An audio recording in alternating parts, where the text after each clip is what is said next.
Kaum muslimin yang semoga dirahmati Allah, berita tentang corona cukup penting saat ini. Kita butuh berita yang benar-benar valid dan bukan berita hoaks, agar pertama, tidak terlalu takut dan panik berlebihan. Misalnya, sampai memborong makanan atau mengungsi ke gunung-gunung.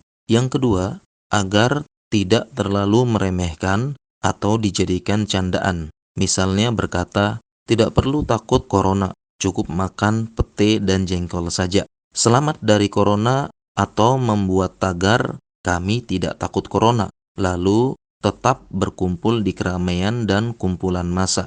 Agama Islam sudah mengajarkan kepada kita bagaimana menilai berita itu valid atau tidak. Hal ini mirip sebagaimana dalam ilmu mustalah hadis, yaitu menilai hadis ini sahih atau tidak. Pertama-tama, apabila kita menerima berita, kita pastikan dahulu apakah berita ini atau tulisan ini ada penulisnya atau tidak. Sering kita dapatkan tulisan berupa broadcast, tetapi tidak ada penulisnya. Ini dalam ilmu hadis disebut dengan majhul, yaitu tidak diketahui penulisnya, maka jangan langsung percaya. Apabila ada penulisnya atau pembicaranya, kita perlu cari informasi apakah penulis ini kompeten dalam bidang itu atau tidak. Di zaman ini sangat mudah mencari informasi atau biografi seseorang. Misalnya, kita bisa mengecek seseorang ini, nama ini dokter atau tidak dengan melihatnya di situs KKI.